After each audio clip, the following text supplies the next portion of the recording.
صاحب آپ کو اس بارے میں کوئی علم ہے کہ جو حمداللہ صاحب کہہ رہے ہیں اس حد تک بات ہے لیکن بات رکی آ کے 9 مئی پہ؟ یور ٹیک سر. دیکھیے بات یہ ہے کہ میں اس بات سے تو ایگری کرتا ہوں کہ انڈر کرنٹس جو ہیں جو ویزیبل نہیں ہے from the surface of the water وہ بہت تیز ہیں اور بہت تیز متحرک ہیں. اس لیے معاملات جو ہیں جیسے یہ فرما رہے ہیں یقیناً اس سمت میں یہ ضرور ہیں اور ہوں گے. اب بات ہے کہ 9 مئی کا بھی ایک ریزالو کر لینا چاہیے. دیکھیے جہاں پہ اسٹیٹ کا مسئلہ آ جاتا ہے پاکستان، اگر یہ ایکسیپٹ کر لیا جائے کہ پاکستان انتہائی اس وقت مشکل میں ہے اور حالات بہت خراب ہیں. دیکھیے اس وقت جو صورتحال ہے، بے شک صبح کو اگر شہباز شریف جو ہیں وہ سعودی عرب میں چلے جائیں، شام کو وہ کسی اور ملک میں چلے جائیں، اگلے دن کہیں اور چلے جائیں، لیکن پاکستان میں پریکٹیکلی انویسٹمنٹ ایک دھیلے کی نہیں ہو رہی، نہ کوئی کرے گا. جو حالات ہیں ہمارے، جس نے پیسہ لگانا ہے وہ 100 قسم کی سیکیورٹی چاہتا ہے. میں کسی کی طرف سے یا کسی کی مخالفت میں بات نہیں کر رہا، میں بالکل ایک پاکستانی کی حیثیت سے حالات کو پیش نظر رکھ کے بات کر رہا ہوں.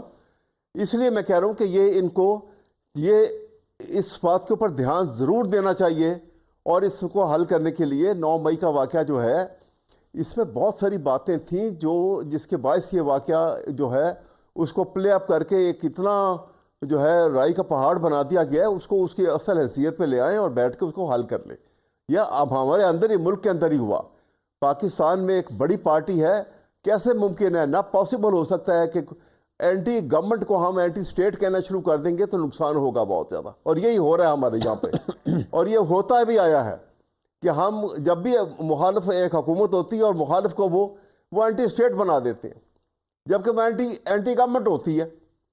تو ہمیں بہت ساری چیزوں کو اپنی جو کہتے ہیں نا کہ ڈسپیشنیٹ اور اپنی ایگو کو بالکل ایک سائڈ رکھ. آپ کو بھی تو اپنے رینکس میں ایک بات بتائے نا، آپ کو بھی اپنے رینکس کے اندر سٹیبلٹی لانی پڑے گی نا. آپ کا جو امریکن چیپٹر ہے وہ آرمی چیف سے لے کے تو آرمی کی برانچ تک ان کو اتنا تذیق امیز ٹویٹس کرتا ہے عمران خان کے نام پہ. مجھے امید ہے کہ عمران خان کو شاید پتہ ہی نہیں ہوگا کہ وہ ٹویٹس ہو رہی ہیں. آپ ابھی کل کی پڑھ لیں ذرا، ٹویٹ میں یہاں پہ ریپروڈیوس ہی نہیں کر سکتا.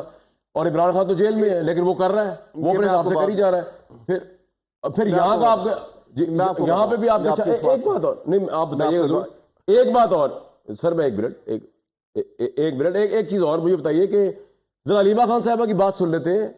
پتہ نہیں یہ جو انہوں نے کہا ہے یہ آپ لوگوں کی پارٹی کو پتہ ہے کہ نہیں پتہ، کیونکہ اب پی ٹی آئی میں یہ سمجھ نہیں آ رہا کہ فیملی انٹرپرائز ہے، 2 فیملی انٹرپرائز پارٹی ہے، 2 فیملی پلس پولیٹیکل پارٹی کیا ہے. سلمان علیمہ صاحبہ نے کیا کہا جی عمران صاحب کے متعلق؟ ترب کا پتہ. عمران خان کافی شوق میں تھے، کافی زیادہ شوق میں تھے. انہوں نے کہا سب سے پہلے FIR شہباز شریف کے اوپر کرو، جو اپنا آئینی حق استعمال کر رہے تھے احتجاج کا، آپ نے ان کے اوپر FIR درج کر دی ہے. انہوں نے کہا یہ جو ظلم ہوا ہے، لال مسجد کا جو واقعہ تھا، یہ اس سے بھی بڑا سانحہ آپ نے کر دیا ہے. انہوں نے کہا ایک لاسٹ کارڈ ہے جو میرے پاس ہے، کسی کو نہ بتاؤں گا نہ پتہ چلے گا، لیکن وہ میرے پاس ہے، لیکن ابھی استعمال نہیں ہوگا. انہوں نے کہا میری صحت بالکل ٹھیک ہے، میں ورزش بھی کر رہا تھا، لیکن انہوں نے مجھے بند کر دیا تھا 40-50 گھنٹے. اب عمران خان صاحب نے علیمہ خان صاحبہ کے تھرو ایک سانس میں اپنی پارٹی کے 3-4 فیکشنز کی تردید کر دی. ایک تو وہ پاگل گروپ تھا جو کہہ رہا تھا کہ عمران خان پاگل ہو رہے ہیں، ذہنی توازن کھو رہے ہیں. مطلب اندازہ لگائیں کہ وہ اپنے لوگوں کو کیا وہ دے رہے تھے کہ عمران خان پہ کو پتہ نہیں گیس کا حملہ ہو گیا، پتہ نہیں کیا ہو گیا، ان کو وہاں سے نکال کے پتہ نہیں کہاں پہ بیرک پہ بند کر دیا گیا. جھوٹ. ایک تو عمران خان نے اپنی ہی پارٹی کی اس پہ تردید کی اور کسی نے نہیں کہا تھا، یہ اپنی ان کی پارٹی کے لوگوں نے کہا. دوسرا جو ٹویٹ آئی ہے جس کے اندر جس طرح کی تذیق امیز گفتگو کی گئی ہے عمران خان کے نام سے جو ٹویٹ آئی ہے، وہ یہاں پر اس کا تو ریفلیکشن نظر نہیں آ رہا، کیونکہ یہاں پر عمران خان صاحب علیمہ صاحبہ سے کہہ رہے ہیں کہ کسی فوج کے بندے بات نہیں کر رہے، وہ کہہ رہے ہیں شہباز شریف صاحب پر FIR کروائی جائے، جبکہ ٹویٹ کا جو تھا موضوع سخن وہ آری کچھ اور تھا. اسی طرح ترب کا پتے والا مجھے بات سمجھ نہیں آئی. اویس صاحب ترب کا پتہ کیا ہے؟ اور دوسرا یہ کہ آپ کی پارٹی جو ہے وہ ایک دوسرے کے خلاف ہی صفے آ رہا ہے اس وقت نا. آپ تو خود بڑے ویک گراؤنڈ پہ ہیں، تو آپ بھی کوئی لے دے کے ذرا معاملہ حل کریں اور نکالیں اپنے لیڈر کو باہر. دیکھیے بات سنیں، جب پارٹی جس کرائسس سے گزر رہی ہے اور جو سچویشن کریٹ ہوئی ہے ملک کے اندر، تو ایسی صورت کے اندر میں پارٹی جس کی لیڈرشپ جو ہے وہ ایک نئی لیڈرشپ ہے, ان ایکسپیرینسڈ ہے, ان ایکسپیرینسڈ ہے, اور اس کو پالیٹکس آف ایجیٹیشن کا بھی کوئی ایکسپیرینس نہیں ہے. تو وہ ڈسپلن اور وہ میچورٹی جو ہونی چاہیے, یقیناً اس کی کمی ہمیں نظر آتی ہے اس کے اندر. لیکن اس کا یہ مطلب نہیں ہے کہ ہم اس کو ایک دم ایک اینٹی اسٹیٹ کا نام دیں, اور نام دینے کے بعد اس کو ہم کہیں کہ اس کو اڑا دو, ختم کر دو, اور اس کو نظر نہ آئے پاکستان میں. یہ ایٹیٹیوڈ غلط ہے.